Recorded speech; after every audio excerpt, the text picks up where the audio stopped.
My name is Stephanie, and I am 32 years old. I built a successful career in finance despite growing up in the shadow of my perfect sister, Sienna. I thought I had made peace with my parents always favoring her until last month at our family reunion. "You only sent 60 cents?" my dad shouted, embarrassing me in front of everyone. "Sienna sends $5,000 a month," I said quietly. That was me. Mom snapped. "Stop stealing her credit." So I stopped the payments. If you have ever felt invisible in your own family, let me know where you are watching from, and hit subscribe to follow my journey. Growing up in a modest suburban home in Chicago, our family of 4 seemed picture perfect from the outside. My parents had immigrated from Korea when I was just 2 years old, determined to build a better life in America. Dad worked 60-hour weeks at his engineering job, while Mom ran a small tailoring business from our basement. They were hard-working, dedicated parents who sacrificed everything for their American dream. And at the center of that dream was my sister, Sienna, 3 years younger than me. From my earliest memories, there was always something special about how my parents treated Sienna. It started with small things that most people would dismiss as normal sibling dynamics. When Sienna wanted my toys, Mom would say, "Stephanie, sharing is caring. You are the big sister. You need to set an example." When Sienna broke my science project the night before it was due, Dad explained, "She is just a child, Stephanie. You should have kept it out of reach." By age 7, I had become accustomed to putting Sienna first. My clothes automatically became hers once I outgrew them. But when Mom went shopping, Sienna always got new outfits, while I got hand-me-downs from our cousins. "We need to save money for your college," Mom would explain. But somehow that logic never applied to Sienna. Birthdays and Christmas mornings told the same story. On my 10th birthday, I received a set of encyclopedias, because they would help with school, while Sienna got the portable CD player I had been begging for all year. When I couldn't hide my disappointment, Dad pulled me aside and said, "A smart girl like you should appreciate education more than toys, Stephanie." The pattern continued through every aspect of our childhood. I was expected to help with dinner, wash dishes, and fold laundry by age 11, tasks that Sienna was still too young to handle even when she reached the same age.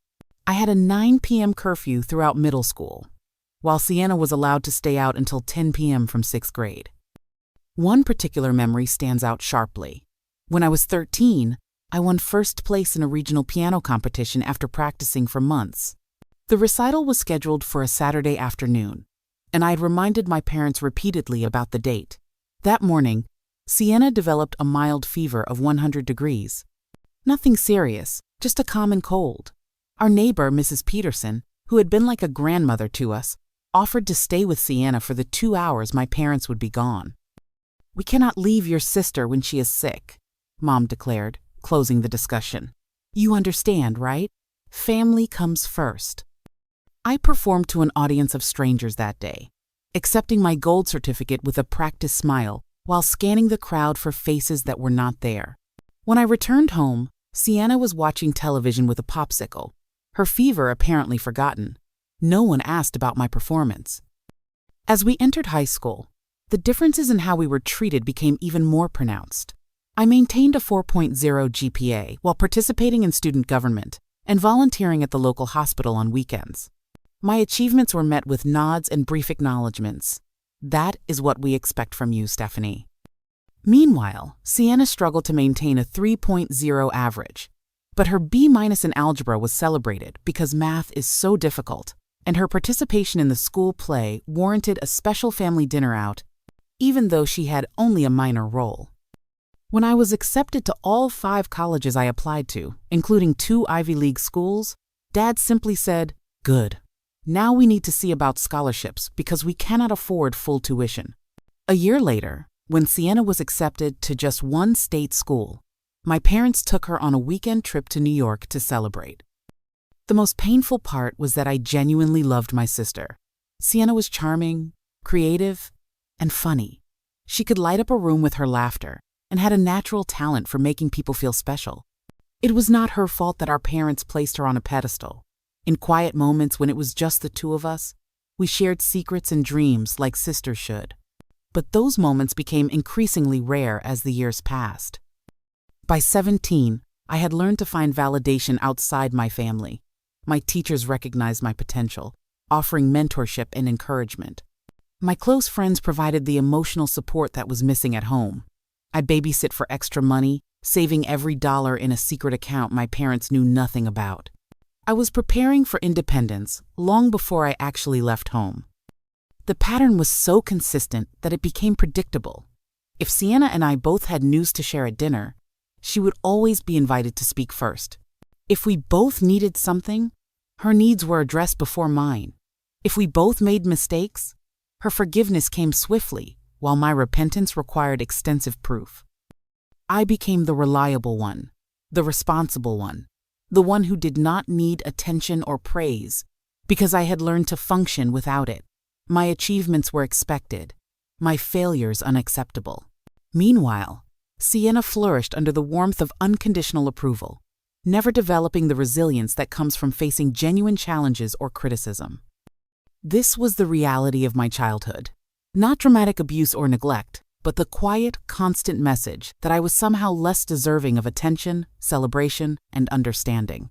It was death by 1,000 paper cuts, each one too small to justify complaint, but collectively leaving scars that would take years to heal. The day I left for college was surprisingly anticlimactic. Mom packed me a lunch for the 3-hour drive to Northwestern University, while Dad loaded my few belongings into our family sedan. Sienna hugged me tightly and whispered, "I will miss you," the only words that brought tears to my eyes that morning. The drive was mostly silent. Dad mentioned gas prices and the weather forecast. Mom reminded me to call once a week. Neither asked about my feelings or offered reassurance about this major life transition. When we arrived at my dormitory, they helped carry my things to my room, met my roommate with polite smiles, and then checked their watches. "We should get back before traffic gets bad," Dad announced after just 45 minutes on campus. Mom handed me a small envelope containing $300. "For emergencies," she said. Then they were gone, leaving me alone in a new world that felt both terrifying and liberating. My scholarship covered 70% of my tuition, but books, supplies, and living expenses quickly depleted my savings. Within 2 weeks, I had secured 3 part-time jobs: morning shifts at the campus coffee shop, afternoon hours at the library, and weekend administrative work for the business school. Between classes and work, I averaged 5 hours of sleep per night. Meanwhile, my first phone call home was dominated by news of Sienna's senior year homecoming dress and the family's plans to visit colleges the following month. "We want to make sure she ends up somewhere special," Mom explained. "Dad is taking time off work for the tours." I bit back the reminder that no one had taken time off for my college search. Instead, I asked practical questions about accessing my health insurance information and whether I could claim the remaining textbook costs on their tax return. By midterms, I had developed an efficient system: study at the library until closing, continue in the 24-hour campus center until dawn, shower at the gym, work the morning shift fueled by free coffee, attend classes, nap for 30 minutes between lectures, work the afternoon shift, study during dinner, repeat. My roommate Jennifer began leaving, encouraging notes on my desk and occasionally bringing me proper meals when she noticed I was subsisting on protein bars and campus coffee. My professors noticed too. Dr. Harrington, my economics professor, kept me after class one day. "Your work is exceptional, Stephanie, but you look exhausted. Are you okay?" That simple question of concern nearly broke me. I managed to maintain composure as I explained my schedule and financial situation. He listened carefully before suggesting a research assistant position that paid better than my current jobs and would look impressive on graduate school applications. "You have real talent," he said, "but you need to take care of yourself too. Burnout is real." His mentorship changed my trajectory. The research position not only improved my financial situation, but connected me with influential professors and industry professionals. I was able to drop one of my other jobs and occasionally get 6 hours of sleep instead of 5. Back home, Sienna was accepted to UCLA with a partial scholarship. My parents took out a second mortgage on their house to cover her full expenses, including an off-campus apartment because dorm life would be too stressful for her. During our weekly calls, Mom detailed the shopping trips for Sienna's dorm room decor and the special graduation party they were planning. "Will you come home for her graduation?" Mom asked. "I cannot," I replied. "I have finals that week and cannot miss them." The disapproval was palpable through the phone. "Family should come first, Stephanie. You always choose other priorities." I did not mention that no one had attended my high school graduation dinner because Sienna had a dance recital the same evening. Some arguments were not worth having. As semesters passed, the calls home became shorter and less frequent. I immersed myself in campus life, making close friends who appreciated my dedication and intelligence. I joined the investment club and discovered a passion for financial analysis. I dated occasionally, but kept relationships casual, unable to fully trust anyone with my deepest feelings. My junior year, Sienna decided that UCLA was not the right fit and transferred to NYU to study fashion merchandising. This required additional financial support from our parents, which they provided without question. Meanwhile, I was applying for prestigious summer internships to bolster my resume and earning potential. When I secured an internship at Goldman Sachs for the summer, I called home with the news. Dad answered with a distracted hello, and I could hear Sienna talking animatedly in the background. "Dad, I got the Goldman internship. Only 8 people from Northwestern were selected." "That is nice, Stephanie," he replied. "Can I call you back? We are helping Sienna prepare for her interview with a fashion magazine. It is very important." He never called back. By senior year, I had multiple job offers from top financial firms. I graduated summa cum laude, with honors in economics and a minor in data science. My parents did attend my graduation ceremony, arriving late and leaving immediately after for their flight back home. The celebration dinner was at an upscale restaurant near campus, paid for with my own internship earnings. Mom spent most of the meal showing me photos of Sienna's new apartment in New York and explaining how they were helping her network in the fashion industry. "She is struggling a bit with her classes," Mom confided, "but her professor says she has amazing creative vision. We are so proud." "And are you proud of me too?" I asked quietly, surprising myself with the vulnerability. Dad looked up from his steak, genuinely confused. "Of course, you have always done well academically. That is expected." Expected. Not celebrated or admired. Just expected. I accepted a position at Morgan Stanley in New York, not telling my parents that one reason for choosing that location was to be near Sienna. Despite everything, I missed my sister and hoped that away from our parents' dynamics, we might rebuild our relationship as adults. The starting salary was impressive, especially for a new graduate. I found a small but decent apartment in Brooklyn and threw myself into work with the same intensity I had applied to my studies. Within 6 months, I was outperforming colleagues with years more experience.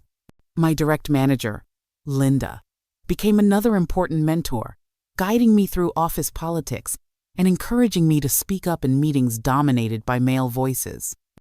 "You have incredible instincts," she told me, "but you need to learn to take credit for your ideas. I notice you often do the work and let others present it. That has to stop."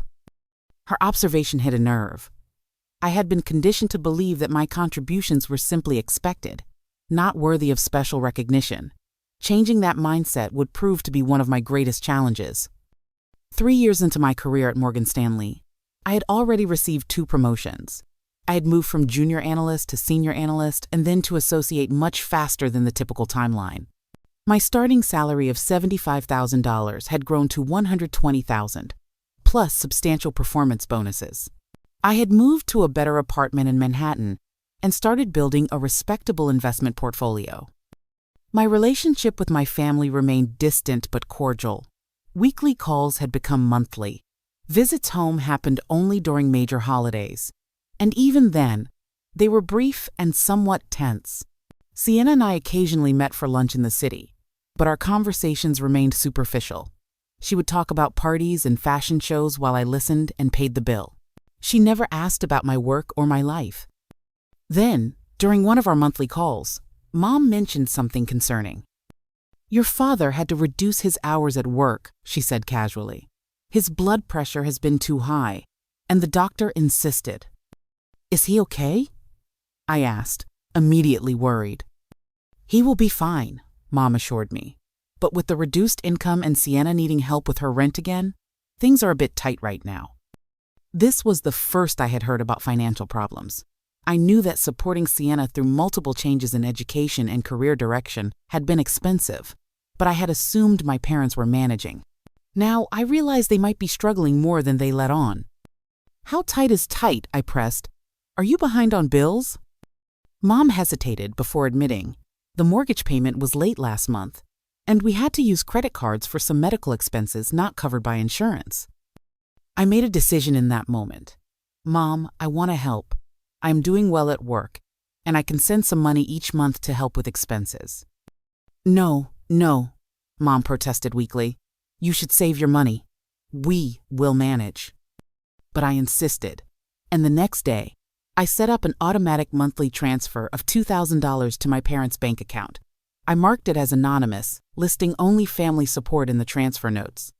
I did not want them to feel obligated to thank me or, worse, to suddenly show interest in my life because of money.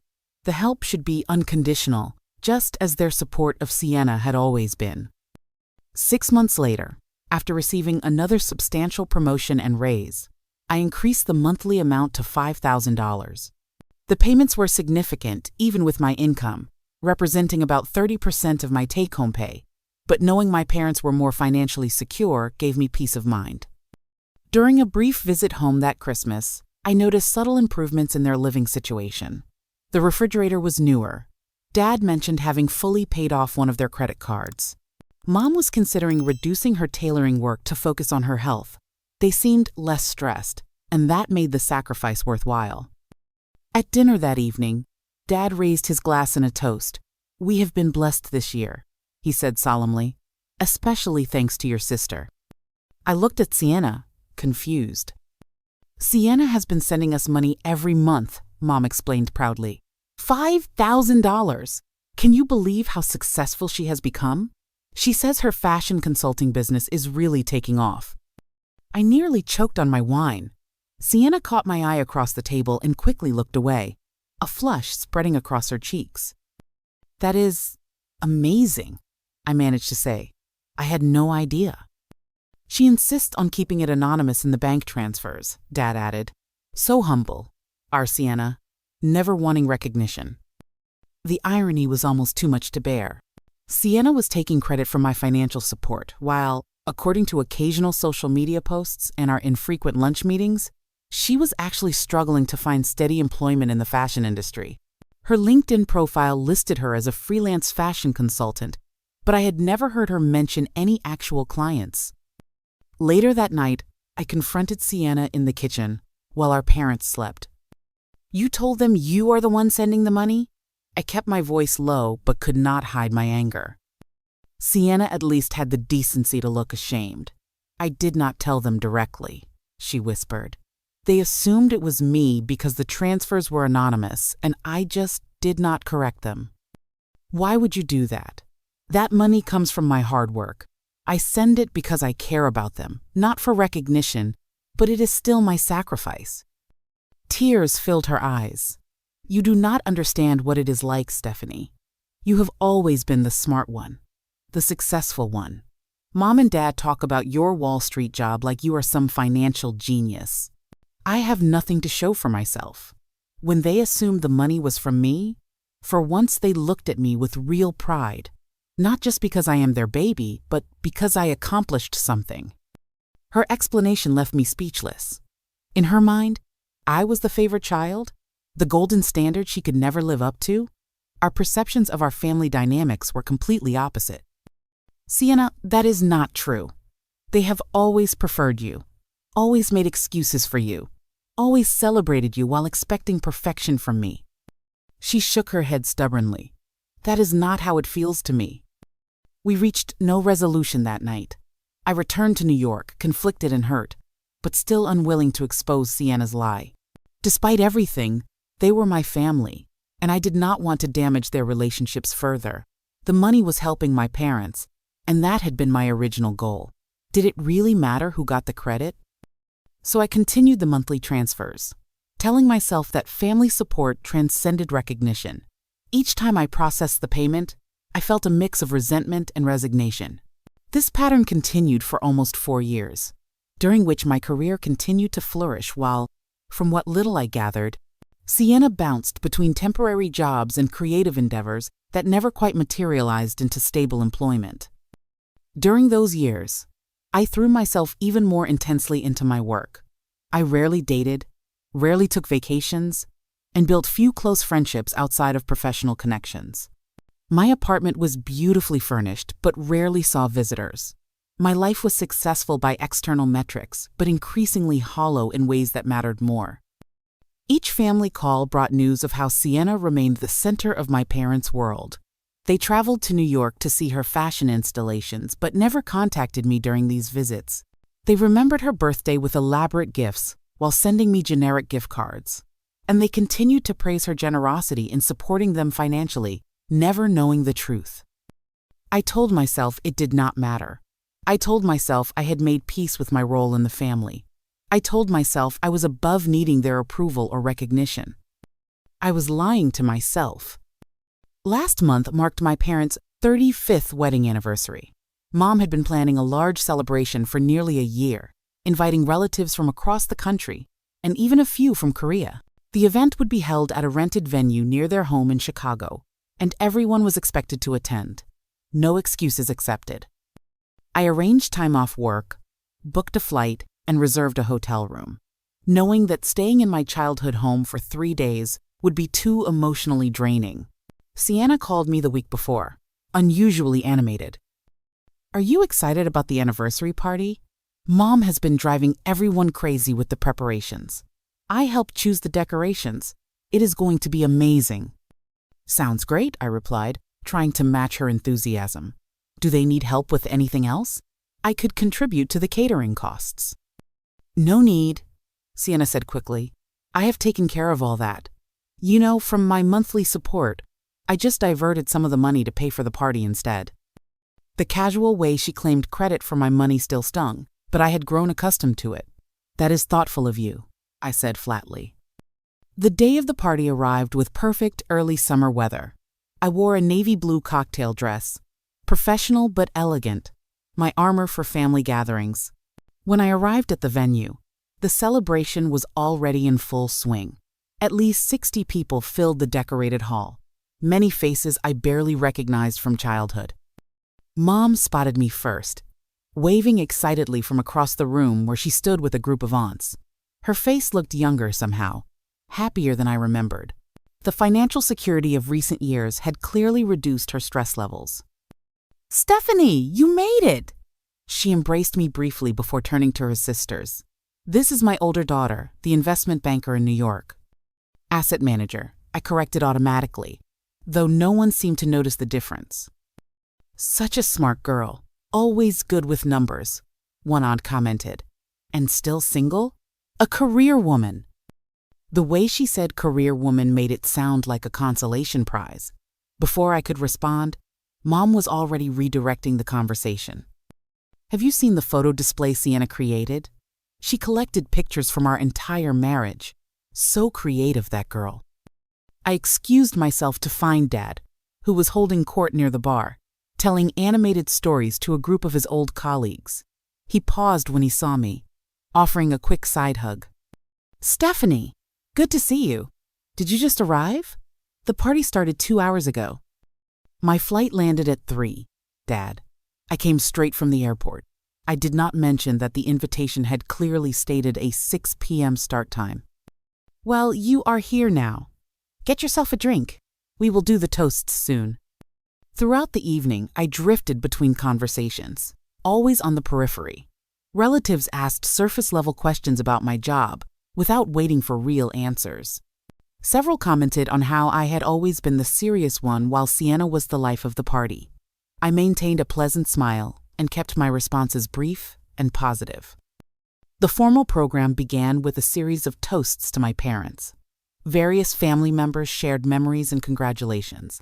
Sienna gave a tearful speech about our parents' loving example, which received enthusiastic applause. When it was my turn, I spoke about their work ethic and determination, qualities I had genuinely admired and emulated. The response was polite but subdued. After the toasts, gifts were presented. Most were symbolic or sentimental. Photo albums, framed poems, handcrafted items. I had sent a large flower arrangement that morning and brought a card with me containing a check for $60, a symbolic amount for luck rather than a main gift. I planned to discuss setting up a vacation fund for them privately, away from the public gift-giving. When Dad opened my card, his expression changed. He looked at the check, then at me, confusion turning to disappointment and then anger. "You only sent 60 cents?" he shouted, misreading the amount in his agitation and embarrassing me in front of everyone gathered around the gift table. "Sienna sends $5,000 a month." A horrified silence fell over the immediate area. I felt blood rush to my face as dozens of eyes turned toward me. "That was me," I said quietly, the words slipping out before I could stop them. Mom stepped forward quickly, her face tight with annoyance. "Stop stealing her credit," she snapped. "Why must you always compete with your sister?" Murmurs spread through the crowd. An uncle patted my shoulder awkwardly. "No need to be jealous of your sister's success, Stephanie. You have your job, and she has her creativity." I stood frozen, humiliation washing over me in waves. Sienna was nowhere to be seen, having conveniently disappeared when the conversation turned to money. My father was still glaring at the check as if it were a personal insult rather than a token accompanying my real gifts. "I need some air," I managed to say, turning away from the judgmental stares and whispered comments. Outside in the parking lot, I gulped the warm evening air, fighting back tears that threatened to ruin my carefully applied makeup. My phone buzzed with a text from Jennifer, my old college roommate and one of the few people who truly knew me. "How is the family circus going?" she had written. I typed back, "They think I sent 60 cents instead of dollars as a gift, while believing Sienna has been supporting them for years with my money. I cannot do this anymore." Jennifer's response was immediate. "Oh, honey, I am so sorry. What are you going to do?" A strange calm settled over me as I made my decision. I am going to stop the payments. All of them. I opened my banking app right there in the parking lot and canceled the automatic transfer scheduled for the first of the next month. 4 years and over $200,000 later, I was finally cutting the financial cord. The relief was immediate and surprising. I did not return to the party. Instead, I called a rideshare to take me back to my hotel, sent a brief message to Sienna explaining that I had a migraine, and ordered room service. That night, I slept better than I had in years, as if a weight had been physically lifted from my chest. The next morning, I changed my flight to return to New York immediately. No one called to check on me or ask why I had disappeared from the celebration. No one noticed I had left the city. I was invisible to my family, except when I was being criticized or compared unfavorably to Sienna. On the flight home, I made another decision. I would wait and see what happened when the money stopped flowing. I would wait for them to come to me. Exactly 32 days after the anniversary party, my phone rang with my parents' home number.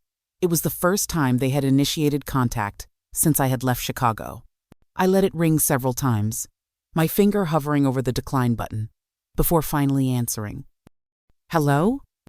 Stephanie?" My father's voice sounded strained. "How are you?" "I am fine, Dad. How are you and Mom?" I kept my tone neutral, professional almost.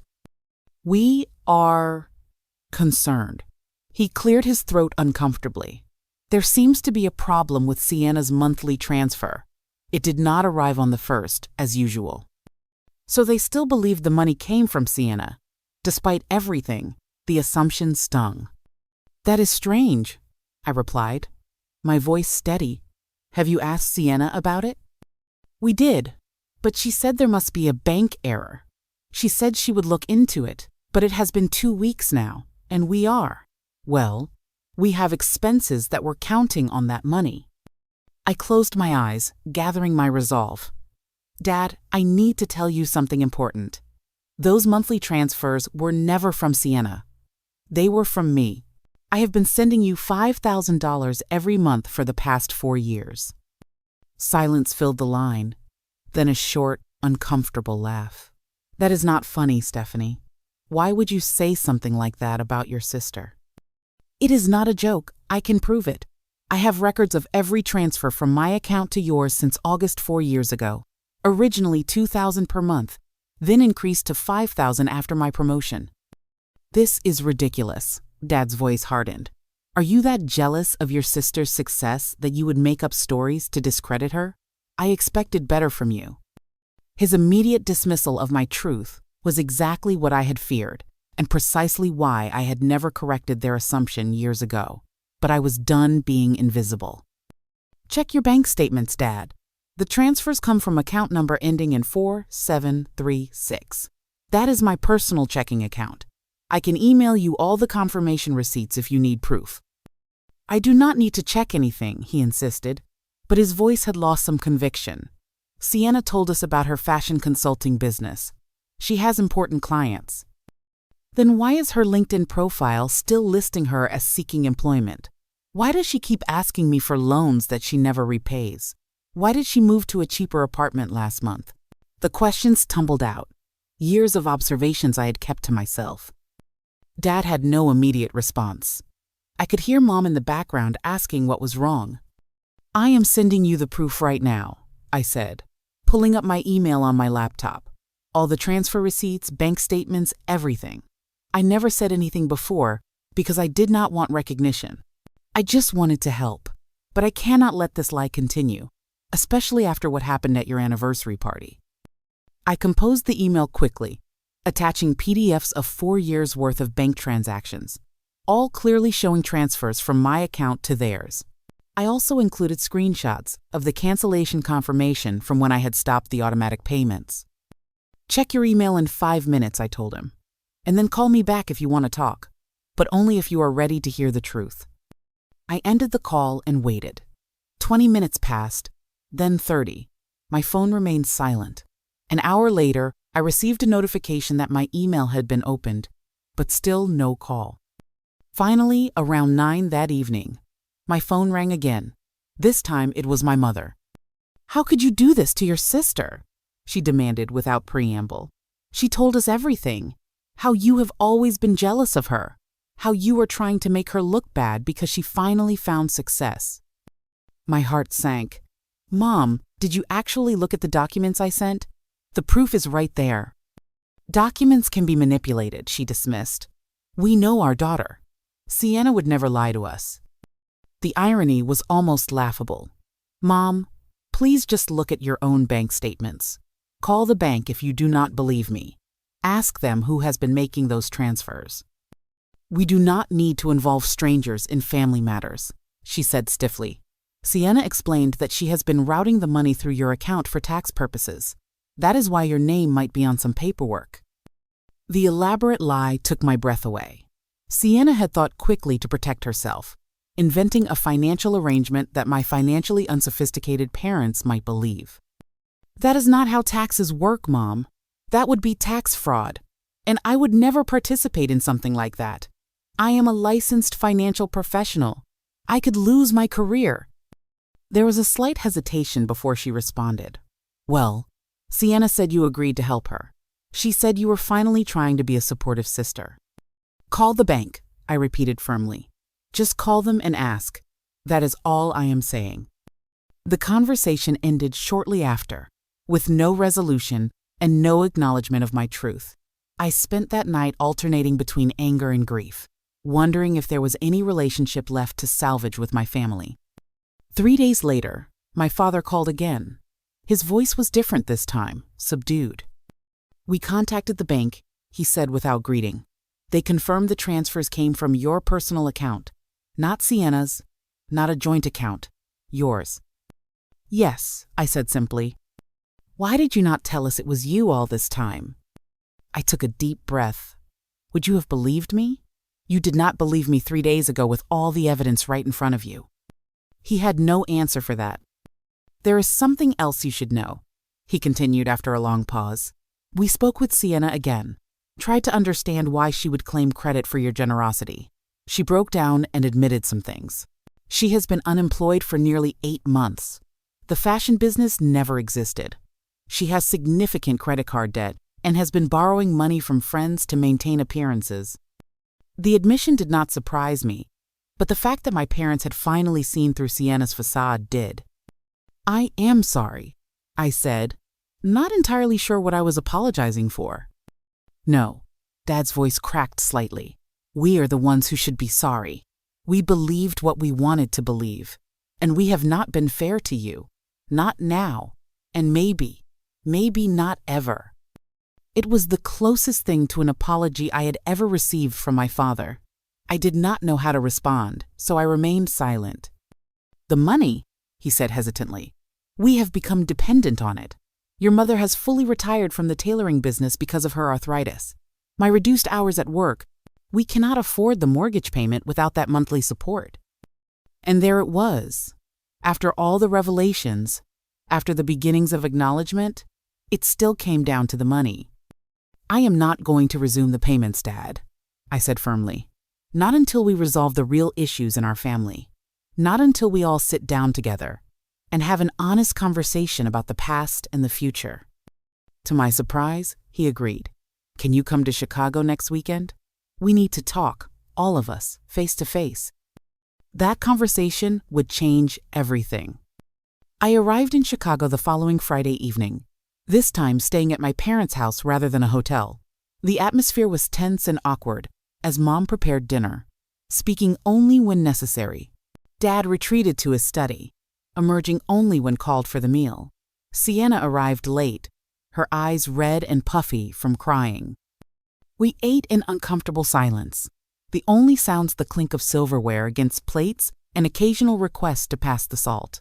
Finally, when we had finished and Mom began clearing dishes, I spoke up. We need to talk. That is why I am here.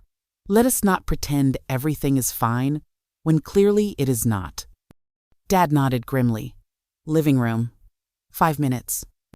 We gathered in the formal living room, the one reserved for guests and special occasions. I sat in an armchair, while my parents took the sofa. Sienna perched on the edge of an ottoman, looking like she might bolt at any moment. I think we should address the immediate issue first, I began. Sienna has been taking credit for financial support that I have been providing for 4 years. I want to understand why. All eyes turned to my sister, who stared at her hands clasped tightly in her lap. I did not mean for it to happen, she said quietly. That first time, when Mom and Dad received the anonymous transfer, they assumed it was from me. I had mentioned wanting to help them financially once I got established. They were so proud, so happy. For once, they looked at me the way they always looked at you. What do you mean the way they looked at me? I asked, genuinely confused. Sienna looked up, tears streaming down her face. With respect, with admiration, like I had finally done something worthwhile. Mom made a small sound of protest, but Dad placed a hand on her arm, silencing her. I meant to tell them the truth, Sienna continued, but then the next month another transfer came, and they were so excited about my supposed success, it became harder and harder to admit the lie. And then, I started believing it myself. Like maybe if I pretended to be successful long enough, it would become real. But it never did, I said softly. Everything I tried fell apart. Every job, every creative project, every relationship. Meanwhile, you were thriving, making more money than I could imagine, building this perfect life in New York. My life is not perfect, Sienna. Far from it. At least you have achievements, she burst out. At least you know who you are and what you are good at. I have spent my entire life being the fun one, the creative one, the baby of the family. But when it comes to actual accomplishments, I have nothing. Her raw honesty silenced the room. I looked at my parents, watching their reactions. Mom was crying silently, while Dad stared straight ahead, his jaw clenched. I think, I said carefully, That this goes much deeper than the money. This is about how we were raised, the roles we were assigned in this family, and the expectations placed on each of us. I turned to my parents. My entire childhood, I felt like I was less important than Sienna. Every sacrifice was expected of me because I was the older sister. Every achievement was minimized because it was just what you expected. Meanwhile, Sienna was celebrated for the smallest accomplishments, forgiven for every mistake, and given support I never received. Mom began to shake her head in denial, but Dad stopped her again. "Let her speak," he said quietly. "We need to hear this." So I spoke. I told them about the piano recital they missed, the birthdays that felt like obligations rather than celebrations, the constant message that my needs came second. I described the loneliness of college without their support, the hurt of graduations where Sienna's future dominated conversation, the years of feeling invisible unless I was being useful. When I finished, the silence was deafening. Then, to my surprise, Dad spoke. "You are right," he said simply. "We failed you, Stephanie. Not because we did not love you, but because we took you for granted. You were always so capable, so independent. Sienna seemed to need us more, so we gave her more attention. We never considered that you needed us too, just in different ways." His acknowledgement broke something open inside me. Tears I had held back for decades finally flowed freely. "All I ever wanted was for you to be proud of me," I whispered. "Not because I was useful or successful or responsible, but just because I was your daughter too." Mom moved from the sofa to kneel beside my chair, taking my hands in hers. "We were wrong," she admitted, her voice breaking. "So wrong. You deserved better from us. Both of you deserved better." She looked between Sienna and me. "We thought we were doing our best, but we created this competition between you. We made Stephanie feel unloved and Sienna feel inadequate. What kind of parents does that make us?" "Human ones," I said, squeezing her hands. "Imperfect, like all of us." The conversation continued late into the night. Sienna admitted her envy of my academic success and financial stability. I confessed my jealousy of her creativity and the unconditional love she seemed to receive. Our parents acknowledged their role in creating and reinforcing these dynamics, often unconsciously. By dawn, we were exhausted but somehow lighter. Nothing had been fully resolved, but the truth had finally been spoken aloud after decades of silence. It was a beginning. Before I left Chicago that Sunday, I had an individual conversation with each family member. With Sienna, I established boundaries around money, but offered to help her find career counseling and possibly internships in New York if she was serious about starting fresh. With Mom, I accepted her tearful apology and promised more frequent visits, but also made clear that our relationship needed to be more reciprocal. With Dad, I was most direct. "I will not resume the monthly payments," I told him firmly. That created an unhealthy dynamic, and it enabled Sienna's deception. "But I will help you and Mom create a realistic budget and retirement plan based on your actual income. And for genuine emergencies, I will always be there." He nodded, accepting my terms without argument. "I am proud of you, Stephanie," he said, the words I had longed to hear for so long. "Not because of your money or your job, but because of who you are. Your strength, your integrity. I should have told you that every day of your life." "Better late than never," I replied, allowing him to pull me into a proper hug for what felt like the first time. As for Sienna, our conversation revealed how much healing she needed to do as well. The patterns established in childhood had left her insecure and dependent, unable to forge her own identity separate from being the favored child. "I do not know who I am without their approval," she admitted. "You had to become independent because they pushed you away. I never learned how, because they always cushioned me from consequences." "Then maybe that is what you need to discover now," I suggested. "Who Sienna is when she is standing on her own 2 feet, making her own choices, facing her own challenges." She agreed to enter therapy and to take a retail job to start addressing her debt. Small steps, but significant ones toward independence and honesty. None of us harbored illusions that 4 days of difficult conversations could undo decades of dysfunctional family patterns. But for the first time, I left Chicago feeling hopeful that change was possible. Not perfect resolution, but progress. Not instant healing, but the beginning of a more honest relationship. 2 years have passed since that life-changing weekend in Chicago. So much has changed, yet some things remain works in progress, as they probably always will be in families as complex as ours. My career continued to flourish. Last year, I was promoted to vice president at my firm, managing a team of 12 analysts and overseeing portfolios worth billions of dollars. The promotion came with another substantial salary increase, but this time, I prioritized balance alongside success. I started leaving the office by 7 most evenings. I began dating more seriously, recently meeting a kind, thoughtful architect named Gabriel, who understands my drive but encourages me to make space for joy.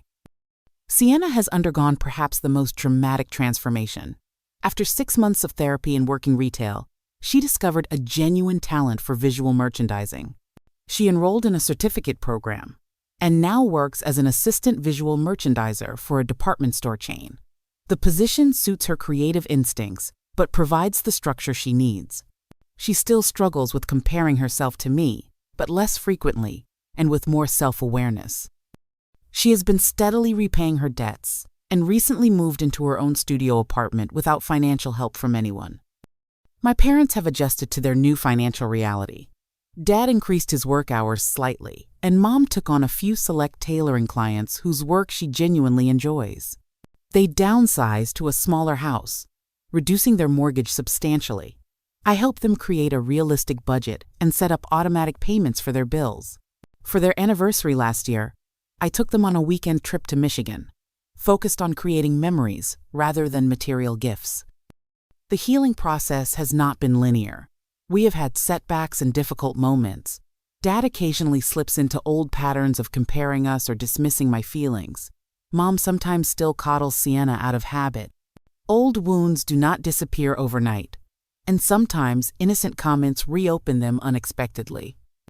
The difference is that now we talk about these dynamics openly. We name them. We address them. We apologize when necessary and forgive when possible. We are learning, slowly and imperfectly, how to be a healthier family. My own healing journey required professional help as well. Weekly sessions with Dr. Larson, a therapist specializing in family trauma, helped me recognize how deeply my childhood experiences had shaped my adult behaviors. My workaholic tendencies, difficulty accepting praise, reluctance to ask for help, and wariness in romantic relationships all stemmed from those early messages about my worth being tied to my usefulness. The goal is not to forget or to pretend the past did not happen, Dr. Larson told me. The goal is to understand how it shaped you, take what serves you, and consciously release what does not. Gradually, I learned to set boundaries without guilt. I practiced receiving compliments without deflection. I allowed myself to need others and to express that need openly. I recognized that vulnerability is not weakness, but courage. Perhaps the most profound shift came in how I view myself. For so long, I had defined my worth through achievement, productivity, and financial success. If I was not excelling, I was failing. If I was not useful, I was worthless. Breaking free from that mindset has been my greatest challenge and my most meaningful victory. I no longer send regular payments to my parents, but I do contribute to a family emergency fund that we established together. Transparency and clear boundaries have replaced secretive transfers and assumed obligations. We discuss financial matters openly, acknowledging that money in our family had become tangled with love, worth, and power in unhealthy ways. Sienna and I speak weekly now, our conversations increasingly honest and supportive. We are learning to be sisters without competition, to celebrate each other's unique strengths without comparison. Last month, she called just to tell me she was proud of how I handled a difficult client situation I had mentioned previously. The simple acknowledgement meant more than any award or promotion. My relationship with my parents has evolved into something more adult and equal. They still occasionally fall into old patterns, but now I can gently point this out without anger or resentment. Dad has become more expressive with his pride in both his daughters, making a conscious effort to acknowledge our different kinds of success. Mom calls regularly just to chat, not only when she needs something or wants to talk about Sienna. The journey has taught me that sometimes you have to break a pattern to heal it. Sometimes you have to stand firm in your truth, even when those you love resist hearing it. Sometimes the most loving thing you can do is refuse to participate in a dynamic that hurts everyone involved. I have learned that forgiveness does not mean forgetting or pretending harm never occurred. It means choosing to move forward without allowing past wounds to determine your future. It means recognizing that people can change when given the opportunity and motivation to do so. Most importantly, I have learned that my value was never dependent on what I could provide, achieve, or endure. My worth was inherent all along, just as Sienna's was. We were both deserving of love, recognition, and support, just in different ways that our parents struggled to provide. If you have ever felt invisible in your own family, if you have carried the weight of expectations while watching others receive the warmth of unconditional love, know this: you are not alone. Your feelings are valid. Your needs matter. And it is never too late to speak your truth and create healthier boundaries. Sometimes you have to lose something to find yourself. And when you find yourself, the relationships that matter will find their way back to you, not in the form you expected, but in the form you deserve. Have you ever had to set difficult boundaries with family members? How did it change your relationship? Share your experiences in the comments below. If this story resonated with you, please like, subscribe, and share it with someone who might need to hear these words today. Thank you for listening to my journey. And remember that your worth is not determined by what you give, but by who you are.